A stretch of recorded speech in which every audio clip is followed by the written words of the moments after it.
Okay, so let's start with next question on vectors. The velocity of a particle is given by v bar, which is equal to 6 I cap plus 2j cap minus 2k cap.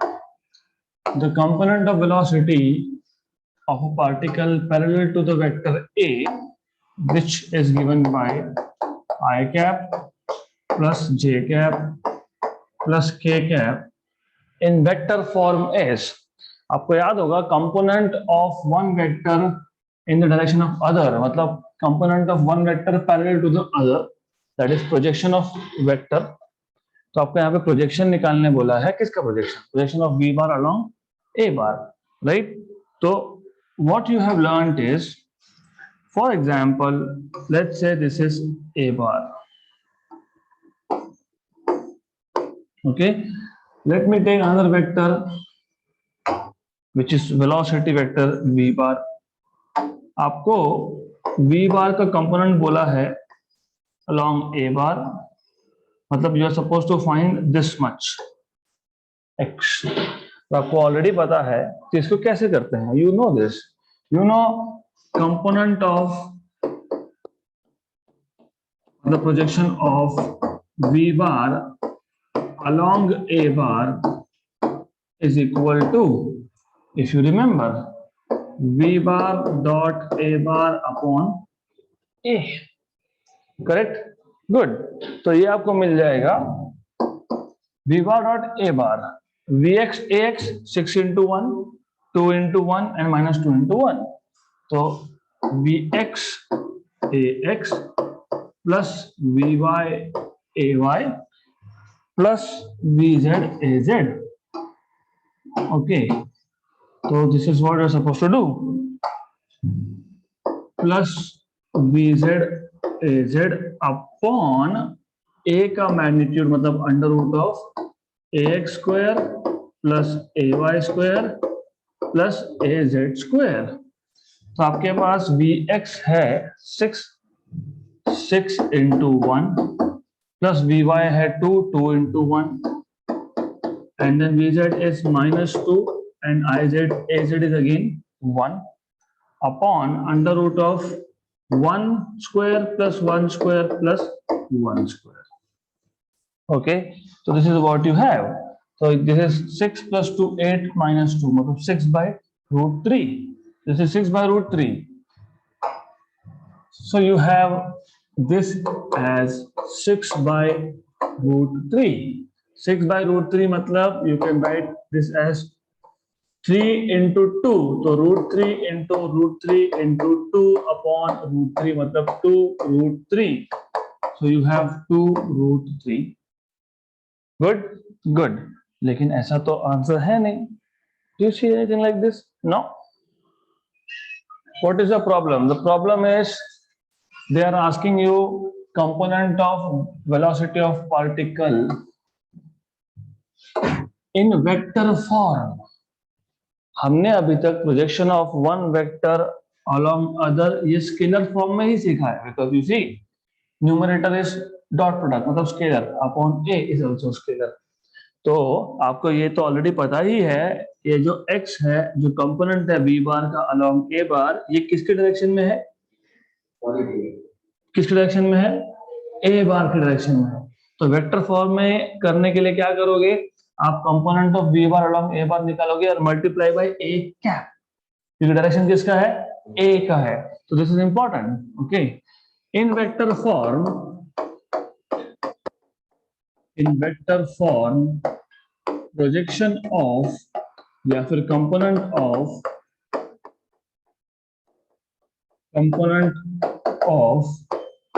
v bar along a bar is in the direction of a bar। therefore ये जो projection आप बोल रहे हो जिसको मैंने x बोला था, x bar, this will be equal to a cap multiplied by v bar dot a bar upon a। Okay, clear यहां तक? मैं वापस रिपीट करूंगा but you need to pay attention. ये आपने फाइंड किया है, this is 2√3। Okay, this is 2√3। A cap कैसे निकालते हो? A vector divide by its own magnitude. तो 2√3 a bar is i cap plus J cap plus K cap, और ये तो आपने ऑलरेडी फाइंड करके रखा है, √3 कैंसल, तो 2 into I cap plus J cap plus K cap. Okay, तो हमने थ्योरी लेक्चर्स में we have just worked out projection of one vector along other in scalar form. Projection of v bar along a bar is v bar dot a bar upon a. लेकिन जब vector form की बात आती है तो इसी को आप एक कैप के साथ मल्टीप्लाई करते हो। क्यों? बिकॉज डायरेक्शन किसका है? ए बार का है। So this is important thing. तो ये जो है, you will have to know this very well and you should be noting this down later. Okay, good. Next question.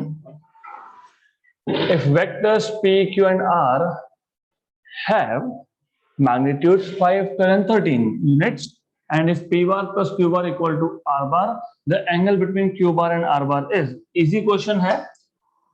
Look at numbers. I don't want you to solve it in detail क्योंकि ये oral question है। If I am not wrong, C option आएगा। Let's see. आपके पास P, Q and R vectors है जिसका magnitude है 5, 12 and 13, 5, 12, 13, and P bar plus Q bar is R bar, मतलब R bar ये P bar और Q bar का resultant है। Good. Let me write down numbers here. Magnitude of P is 5, magnitude of Q is 12, and R is 13. Do you see something here? Pythagoras theorem. 5 square plus 12 square equal to 13 square. Good. ये कब possible होता है? जब आपके पास ये एक vector है p बार, okay, तो r is hypotenuse, तो let us say this is q, so this is r basically. Okay, so ये अगर P है, ये Q है, तो ये R है। Okay, and of course you know this is 5, this is 12 and this is 13। आपको angle between Q and R बोला है। Angle between Q and R let us say is theta. If I take cos theta is adjacent side upon hypotenuse. Okay, this is 12 by 13, so theta is equal to cos inverse of 12 by 13, and that is why I told you it is option number C, right? तो बहुत easy है, look at numbers, draw triangle, right angle triangle, and then just use definition of cos theta. Easy? पक्का? Good. अगला question. Two forces of magnitude F and √3F act at right angles to each other. The resultant makes an angle beta with F. The value of beta is, तो ऐसा है, आपके पास एक F vector है, आपके पास एक √3F vector है, right? They're acting at right angles to each other. I'll call this as F. This is √3F. चाहिए तो नाम दे दो, इसको A बोल दो, इसको B बोल दो, कोई फर्क नहीं पड़ता। You can just give names to these vectors. F1, F2 बोलना है तो वो भी चलेगा, right? इन दोनों का जो रिजल्टेंट है, resultant of these two, okay, makes an angle beta with F. तो मान लो ये रिजल्टेंट है along diagonal, and it makes an angle beta with F. The value of beta is, do you remember resultant of two vectors का magnitude हमने find किया था √a² plus b² plus 2ab cos theta, और हमने उसके resultant का direction find किया था tan अल्फा इक्वल टू, याद है क्या वो फॉर्मूला? tan अल्फा, यहाँ पे tan अल्फा की जगह पे बीटा बोला है। Second vector sine theta, b sine theta, if you remember नीचे था a plus b cos theta, very good right. तो बेसिक चीजें याद होनी चाहिए। Theta was angle between the two vectors which is 90। Okay, तो थीटा इक्वल टू 90, तो ये आ जाएगा आपके पास, therefore you will have tan beta is equal to b, but b is √3f, √3f sin 90 upon a is f plus √3f cos 90, and of course you know sin 90 is 1, so √3f upon f, और this is cos 90 is 0, तो ये आ जाएगा आपके पास √3f by f, cancel and cancel, that is √3। tan की value √3 कब आती है? 60 degrees, so therefore you will have beta is equal to 60 degrees. So you will have beta equal to 60 degrees. Option number C. Easy, easy. Next question. Given mod of A1 bar equal to 2, mod of A2 bar equal to 3 and mod of A1 plus A2 equal to 3. ऐसे type का question भी हमने solve किया है। सिर्फ उसमें if I am not wrong 2A1 plus 3A2 dot 3A1 minus 2A2 ऐसा कुछ तो था, one of the examples in last session. तो आपको ऑलरेडी पता है कि इस क्वेश्चन को सॉल्व कैसे करते हैं। तो take this A1 bar plus 2A2 bar dot 3A1 bar minus 4A2 bar. This is equal to, if you remember, A1 bar और वहां का 3A1 bar में डॉट प्रोडक्ट, इसका और इसका dot product minus 4A1 bar dot A2 bar plus 6A1 bar dot A2 bar minus 8A2 bar dot A2 bar. This is 3 times of A1 square. ये आ गया आपका plus 2 times of A1 bar dot A2 bar minus 8 times of A2 square. A1 का magnitude 2 है, तो 3 into 2 square is 4 plus इसको देखेंगे बाद में 2A1 bar dot A2 bar minus 8 A2 का square, 3 square is 9, okay, so this is 12, this is 9 into 8, 72, 12 72 minus 60, तो 2A1 bar dot A2 bar minus 60।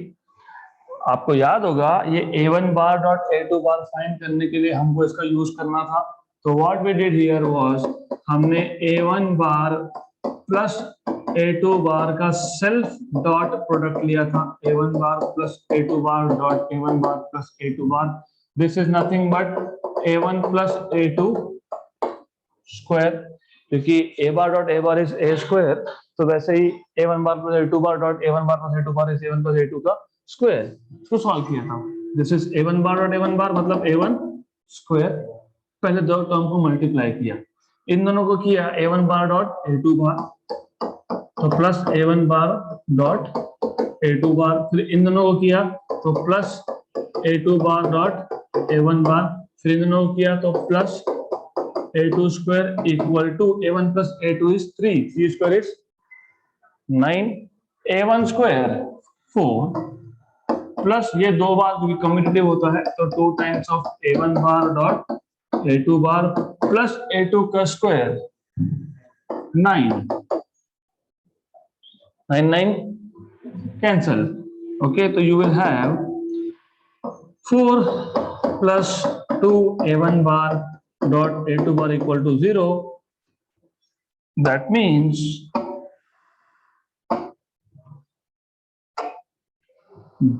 this means that A1 bar dot A2 bar is minus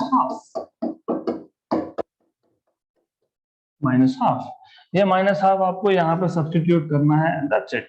So what you will do is you will just take this thing थोड़ा सा space बना लेता हूं।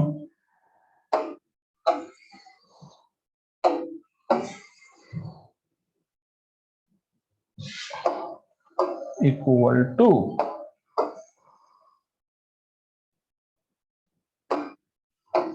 This is equal to this, as you already know, आपको already पता है। अब इसमें करना क्या है, कुछ नहीं है, वो just put values of a1 bar and dot a2 बार। तो कितना आएगा वो, minus minus minus 2a1 bar dot a2 bar, a1 bar dot a2 bar is minus half, so 2 into minus half is minus 1, minus 1 and minus 60 is minus 61 है क्या, none of this। okay, तो एक बार calculations check कर लेना। I want you to check calculations because maybe we have done something wrong somewhere, so just check it out। I'm not saying we have surely done, so I'm just saying कि maybe, तो वो maybe है या नहीं है वो that is your duty to check। तो एक बार चेक कर लो, ये करेक्ट है। 4, see this is right, this is also right, multiplying these two with a plus sign is also right, negative is also right, तो ये तो करेक्ट है, यहाँ तो कोई इशू है नहीं। तो 12 4 से 12, c square 9, 9 8 72 minus 60 करेक्ट है, that is here is no problem। a2 correct है, right, so this is all right, no issues at all with this। so only thing is that none of these आपका option आ रहा है, तो ठीक है, whatever it is, यहाँ पे ये a2 आएगा। so whatever you're getting is just okay। अगला question, if the sum of two unit vectors is a unit vector, then the magnitude of the difference is। तो sum of two unit vectors is a unit vector। What do you understand by this? Important है। आपके पास let us say you have two vectors, let a1 cap and a2 cap be the two unit vectors, okay, be the two unit vectors। Unit vectors easy है question, नाम कुछ भी दो आप, doesn't matter. क्या बोला है, the sum of two unit vectors is a unit vector, मतलब if I add a1 cap and a2 cap I get another vector which is also unit vector, sum vector c cap, right. तो what if I find magnitude of this, you know a bar plus b bar का magnitude, resultant of two vectors का magnitude, yes, a1 square plus a2 square plus 2a1 a2 cos theta equal to c cap, तो unit vector है, unit vector का magnitude कितना, 1, okay. Squaring on both sides, if you square on both sides what you get is this, सिर्फ 1 का square 1 होगा, okay, but a1 was unit vector, a2 was unit vector, तो ये आएगा आपके पास, you will get this as a1 square 1, a2 square 1, 2 times of a1 a2 is also 1, 1 cos theta is equal to 1, cancel cancel, तो ये solve करोगे तो cos theta आपको मिलेगा माइनस हाफ, राइट, या तो एंगल मिल जाएगा डायरेक्टली, माइनस हाफ कब होता है, 120 degrees, cos of theta is minus half at 120, ठीक है, व्हाटएवर इट इज। अब आपको बोला है the magnitude of the difference, मतलब अगर मैं a cap minus a1 cap minus a2 cap करता तो ये क्या आएगा, ये आपसे पूछा है, magnitude of the difference. Simple, simple. Why simple? Simple because there is No change at all in anything except for a sign. This is equal to this with negative sign. Now you already know under root of a1 square 1, a2 square 1, minus 2 1 into 1, और ये आपका cos theta minus half. Very good. तो ये और ये cancel, minus minus plus 1 plus 1 plus 1 root 3. So you have option number B. Right? So this is how we're supposed to solve. Good? Are we good? सारे questions orally होते हैं. In reality vectors chapter का JEE NEET preparation is a matter of 2 days. 2 दिन में सब खत्म. 1 hour में we can solve more than 20 questions. I am intentionally going little slow. Your question here. अगला question. 3 forces acting on a body. There are 3 forces acting on a body. मान लो वो body आपका somewhere here है at the origin. Okay, then to have the resultant force only along y direction, the magnitude of the minimum additional force needed is. The question के according what they are asking you is, what they are telling you is कि हमको इन तीनों vectors का, तीनों forces का resultant जो है उसका डायरेक्शन सिर्फ अलोंग y होना चाहिए. मतलब x कंपोनेंट शुड बी 0. तो first thing that you need to do is find out what is x component, resultant x component. और ये क्वेश्चन बहुत सिंपल है. What you can do is, ये 1 न्यूटन, एंगल कितना 60. तो ये 1 न्यूटन का कंपोनेंट आएगा. विच कंपोनेंट, कॉस और साइन. कौन सा कंपोनेंट है ये? Cos. Why cos. How do find out components? How do find out components of a vector? ये एक वेक्टर है आपके पास, ये एक्स एक्सिस है, ये वाई एक्सिस है. याद है कि आपको ये आर बार है, ये आर वाई है, क्योंकि ये दिस इज आर वाई. तो ये साइड और ये साइड पैरेलल है, तो ये वाई वाई और ये आर एक्स थीटा. मुझे अगर आर एक्स चाहिए तो मैं कॉस थीटा लूंगा. क्यों कॉस थीटा? क्योंकि एडजेसेंट साइड है ना आर एक्स. और अगर मुझे आर वाई चाहिए तो मैं क्या लूंगा? Sine theta. क्यों? क्योंकि वो अपोजिट साइड है. तो if you take cos theta you have r x by r, मतलब r x equal to r cos theta. Correct? तो जब एंगल को एडजेसेंट कंपोनेंट होता है तो वो कॉस कंपोनेंट होता है. जब एंगल को अपोजिट कंपोनेंट होता है तो वो साइन कंपोनेंट होता है. ये पता होना चाहिए आपको. So this is what you need to know. Now obviously ये 1 न्यूटन का कौन सा कंपोनेंट? कौन सा कंपोनेंट? कॉस कंपोनेंट, क्योंकि ये एडजेसेंट है ना. तो यह आ जाएगा 1 cos 60. We will do this orally only.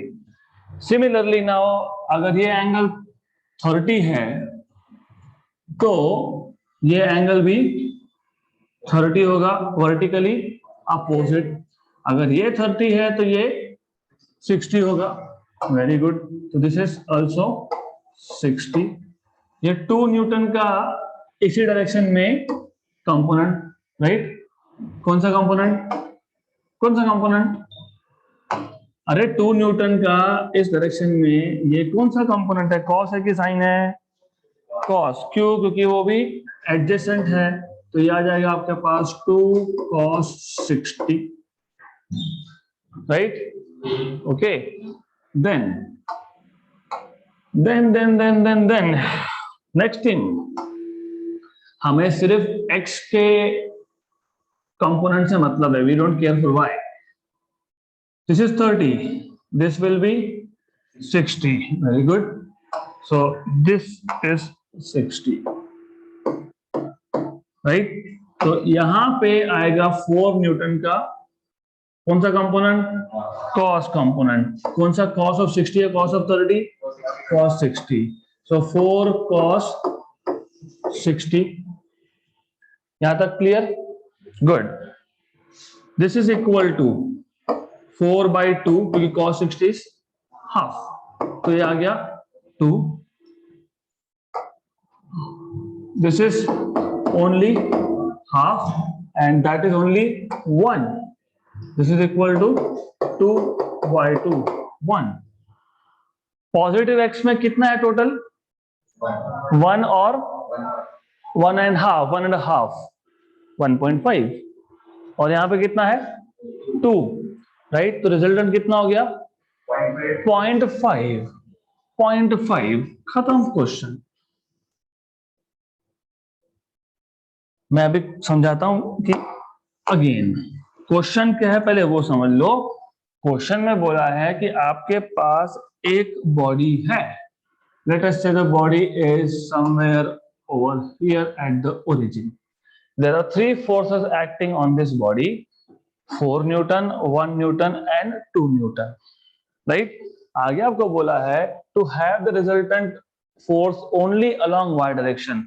इन तीनों को ऐड करने के बाद जो रिजल्टेंट होगा वो सिर्फ y डायरेक्शन में होना चाहिए, x में नहीं होना चाहिए, राइट? तो एडिशनल कितना फोर्स आप ऐड करोगे, राइट? तो सबसे पहले करना क्या है, आपको करना ये होता है find the resultant force along x axis, x direction, क्योंकि यहीं पे हमको 0 चाहिए ना. रिजल्टेंट सिर्फ y में चाहिए, मतलब x के अलॉन्ग 0 चाहिए. तो पहले फाइंड तो कर लो. तो कैसे फाइंड किया? तो summation of x component of all the forces. ये जो 1 न्यूटन का x कंपोनेंट था, 1 न्यूटन का जो x कंपोनेंट था वो कितना था? 1 cos 60. Okay, this is 1 cos 60 plus 2 Newton का जो था वो था 2 cos 60 प्लस ना माइनस 4 cos 60. माइनस क्यों लिया? क्योंकि it is along negative direction.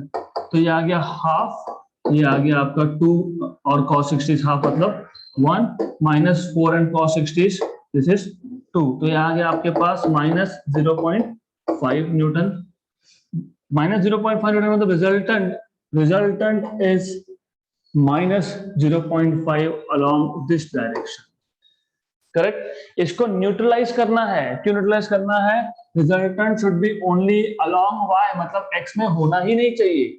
तो इसको न्यूट्रलाइज करना है, तो उसको कैंसिल करना है. माइनस 0.5 को कैंसिल करने के लिए क्या करते हो? प्लस 0.5. ऐसे ही करेंगे ना. तो फिर option number C, right? Is it clear? हमारे पास x डायरेक्शन में एक माइनस 0.5 का वेक्टर आया. तो मैं क्या करता हूं, मैं यहां पर दिखा देता हूं. I will show it here. I will say this is minus 0.5. Minus लिखने की जरूरत नहीं है because you already know direction हम दिखाई रहे.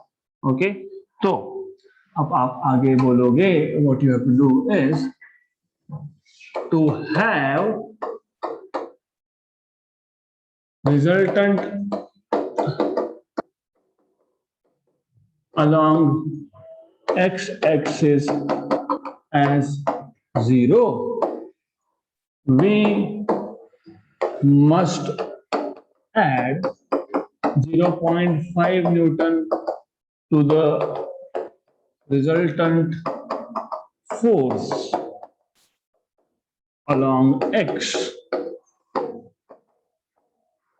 क्योंकि रिजल्टेंट फोर्स अलोंग x था माइनस 0.5, तो प्लस 0.5 करेंगे तो कैंसल आउट होगा, करेक्ट? हाँ, तो ये क्वेश्चंस ओरल होते हैं. Let's go one step ahead. Question खत्म हो गया. अगर आपको ऐसा बोला होता कि to have resultant only along x, तो फिर y के डायरेक्शन में सब कंपोनेंट निकालो. कैसे निकालेंगे? It's very simple, extremely simple job. अब देखो, ये 4 न्यूटन का ये 30 डिग्री है, तो 4 cos 30, 4 न्यूटन का y डायरेक्शन के अलोंग अरे जब यहाँ पे बात करोगे तो 30 डिग्री को एडजेसेंट हो गया ना ये। अगर आपको साइन बोलना है तो फिर 4 साइन 60 बोलना पड़ेगा। Components no no no no no no, ऐसा नहीं चलने वाला। Components,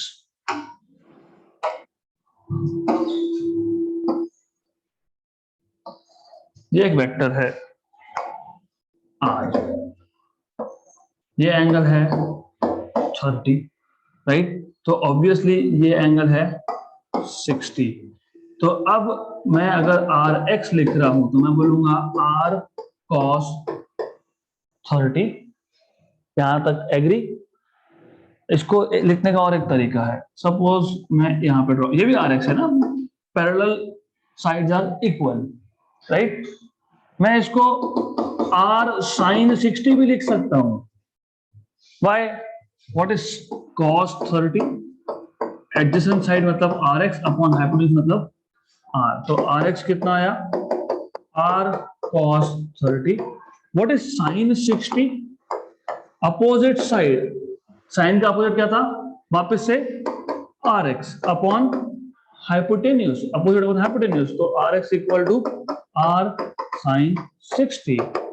What is sin 60? Root 3 by 2। तो root 3 r by 2। What is cos 30? Root 3 by 2, root 3 r by 2। दोनों सेम है। Is it clear? एंगल्स पे ध्यान दो, नहीं तो गए बेसिक्स बेसिक्स। तो नो वरीज, जहां जहां जरूरत पड़ेगी हम कर लेंगे। तो ओरली कैसे करते हैं, यू नीड टू लर्न। सबसे पहला काम, स्टेप नंबर 1, एक एक करके फोर्सेस सिलेक्ट करो। पहले 4 न्यूटन का उठाता हूं। अगर मुझे अलोंग y एक्सिस फोर्स 0 चाहिए तो पहले अलोंग y एक्सिस रिजल्टेंट कितना है वो देख लो पहले। किसका रिजल्टेंट? तीनों वेक्टर्स का रिजल्टेंट अलोंग y, मतलब हमको हर एक फोर्स को y कंपोनेंट देखना पड़ेगा। 4 का y कंपोनेंट आएगा आपका 4 cos, cos क्यों? क्योंकि यहाँ पे 30 लिख रहे हो तो 4 cos 30, या तो फिर 4 sin 60। Is it clear? Yes, good. 1, अब ये 60 है तो ये एंगल कितना है? 30। तो 1, यस, तो अलोंग y कितना आ गया total? 1 cos 30। How much is this angle? 30। तो this will B 2 cos 30। Okay, 4 cos 30, 4 cos 30 is 4 root 3 by 2।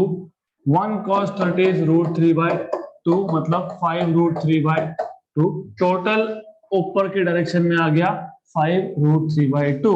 नीचे है 2 cos 30, मतलब माइनस करना पड़ेगा इसमें से, minus 2। What is cos 30? root 3 by 2। तो 2 root 3 by 2। तो 5 root 3 by 2 ऊपर, माइनस 2 root 3 by 2 नीचे। 5 minus 2 is 3, 3 root 3 by 2। तो यू हैव टू, आपके पास 3 root 3 by 2 रिजल्टेंट है ऊपर के डायरेक्शन में, मतलब आपको सब्ट्रैक्ट करना पड़ेगा, माइनस 3 root 3 by 2 करना पड़ेगा, नीचे के डायरेक्शन में एक्स्ट्रा फोर्स लगाना पड़ेगा।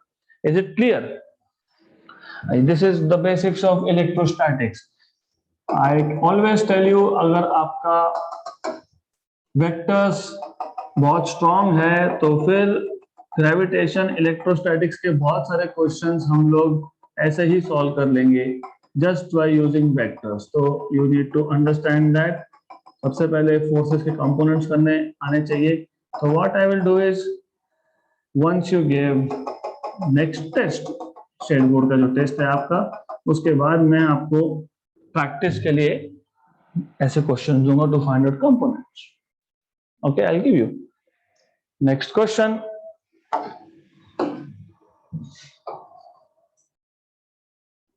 Vector A bar has a magnitude of 5 units, lies in the xy plane। तो स्टेप बाय स्टेप हमारे पास एक वेक्टर है A bar जिसका मैग्नीट्यूड है 5 unit, it lies in xy plane. तो पहले मैं xy प्लेन ड्रॉ कर लेता हूं। So let's say this is x, this is y। Okay, so you can take x and y, something like this. Okay, अब इसमें एक वेक्टर है a bar, x y plane में एक वेक्टर है a bar. This vector is a bar. This is x. This is y. इसका magnitude कितना? 5. 5. And point in the direction of 120 from the direction of increasing x. मतलब यहां से इसका angle कितना? 120. I know it doesn't look like 120. I know, but question 3-dimensional है. मैं this board or the screen of your mobile or the screen of your laptop is 2-dimensional. I cannot draw properly with accuracy 3-dimensional object on 2-dimension. आगे देखो, vector b bar has magnitude of 9 units and points along z axis. So that is why I was not showing this thing properly, क्योंकि मुझे z axis को भी adjust करना है. Correct? B bar has 9 units magnitude along z axis. मतलब ये जो B bar vector होगा आपका, B bar vector will be like this. It is simple, 9 k cap, क्योंकि डायरेक्शन क्या है इसका? Very good. प्रॉब्लम है A bar का, क्योंकि अब A bar के दो कंपोनेंट्स करने पड़ेंगे. You have to do components. एक होगा ये कंपोनेंट, x कंपोनेंट, तो ये आ जाएगा आपका ax. That will be a cos of 120. एक होगा ये component here. This will be a y. It will be a sin of 120. Okay. तो कंपोनेंट्स करना सीख लो. So learn how to do components. तो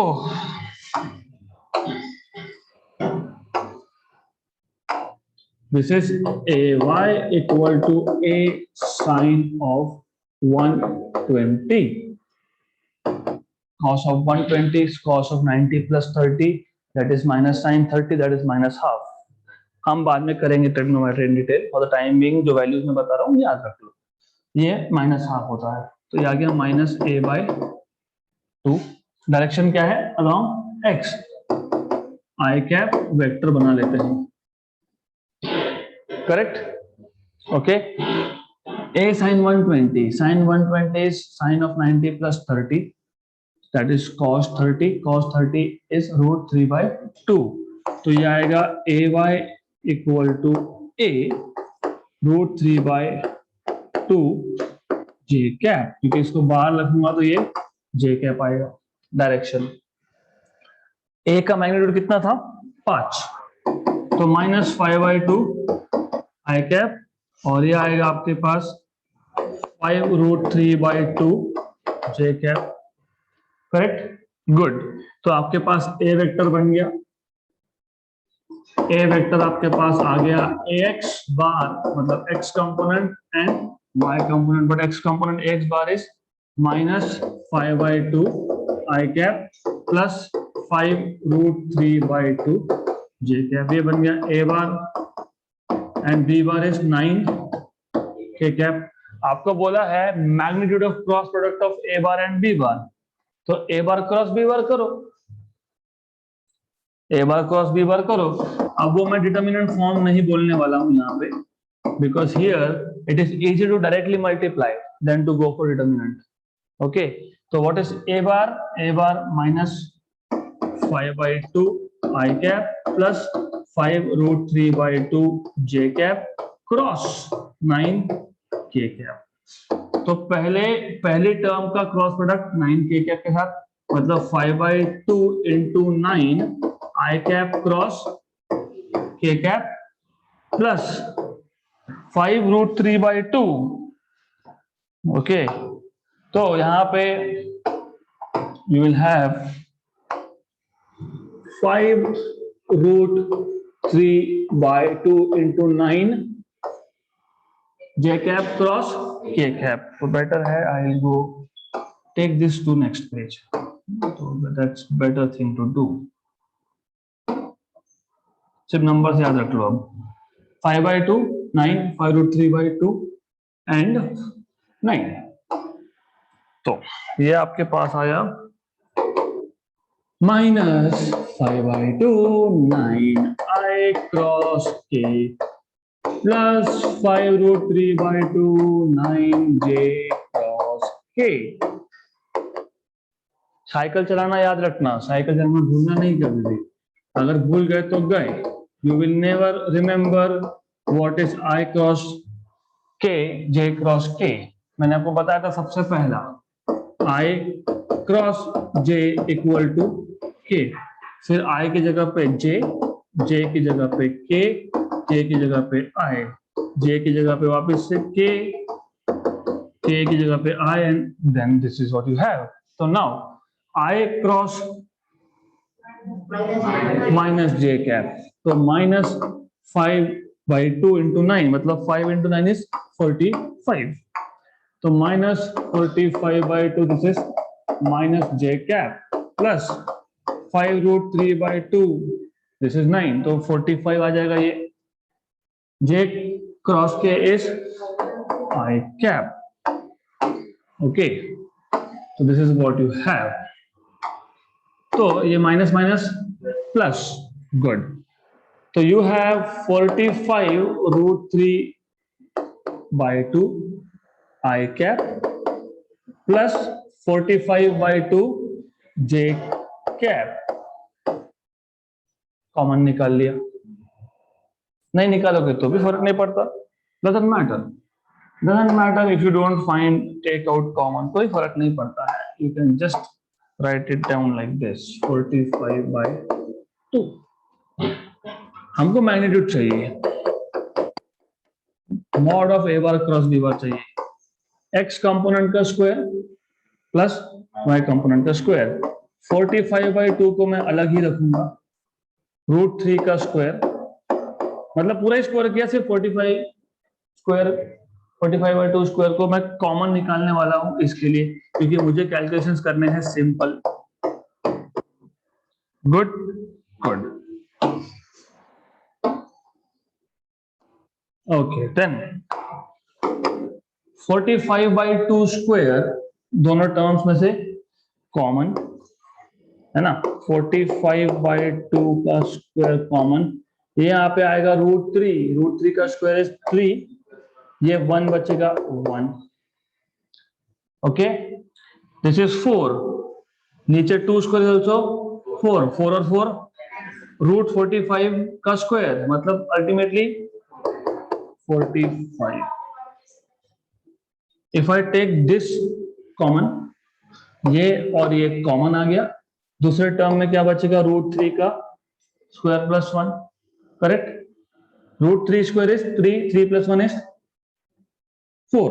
√3 का square is 3, 3 plus 1 is 4. Right. Okay, I will put in details, don't worry. एक एक करके करेंगे. सो इस स्टेप को मैं लिख सकता हूं 45/2 का स्क्वायर पहली और दूसरी टर्म में से कॉमन. तो पहली टर्म में √3 स्क्वायर बचा, दूसरे टर्म से पूरा ही बाहर आ गया. पूरा बाहर आ गया मतलब 1 लिखना पड़ेगा. क्लियर.